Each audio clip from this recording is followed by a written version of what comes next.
అందరికీ నమస్కారం. ఈరోజు చాలా సింపుల్‌గా, తక్కువ సమయంలో తయారయ్యే రుచికరమైన అటుకుల పులిహోర ఎలా చేయాలో చూద్దాం. ముందుగా 2 కప్పుల అటుకులను శుభ్రంగా కడిగి, వాటిపై కొద్దిగా నీళ్లు చల్లి 5 నిమిషాలు నానబెట్టుకోవాలి.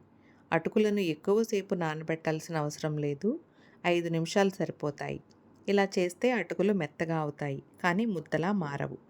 ఇప్పుడు ఒక బాండీలో 2 టేబుల్ స్పూన్స్ నూనె వేసుకొని బాగా వేడి చేయాలి.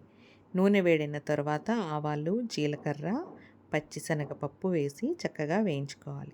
శనగపప్పు బంగారు రంగు వచ్చే వరకు వేయిస్తే పులిహారలో మంచి క్రంచీ టెక్స్చర్ వస్తుంది.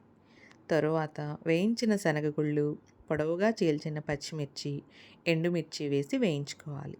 ఇవన్నీ కలిసి వేగుతున్నప్పుడు వచ్చే సువాసనే చాలా బావుంటుంది. పచ్చిమిర్చి కారంతో పాటు ఎండుమిర్చి ప్రత్యేకమైన ఫ్లేవర్‌ని ఇస్తుంది. ఇప్పుడు ముందుగా నానబెట్టుకున్న అటుకులను బాండీలో వేసి మెల్లగా కలుపుకోవాలి. అటుకులు విరిగిపోకుండా నెమ్మదిగా కలపడం చాలా ముఖ్యం. తరువాత తగినంత ఉప్పు కూడా వేసుకొని మరొకసారి బాగా కలుపుకోవాలి. ఈ రెసిపీలో నేను ఒక చిన్న స్పెషల్ టచ్ ఇవ్వడం జరిగింది. అదేంటంటే మా ఇంట్లో తయారు చేసిన కందిపొడి. 1 లేదా 2 స్పూన్ల కందిపొడి వేసి బాగా కలపండి.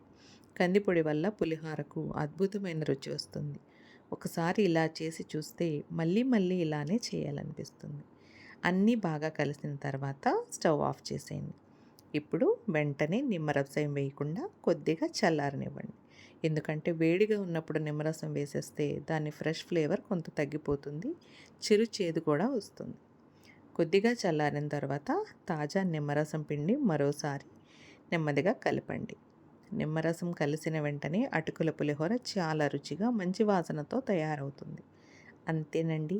ఎంతో సులభంగా చాలా తక్కువ సమయంలో తయారయ్యేటువంటి ఈ టేస్టీ అటుకుల పులిహోర రెడీ.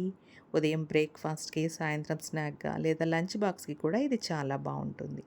వీడియో నచ్చితే తప్పకుండా లైక్ చేసి, షేర్ చేసి, సబ్స్క్రైబ్ చేయండి.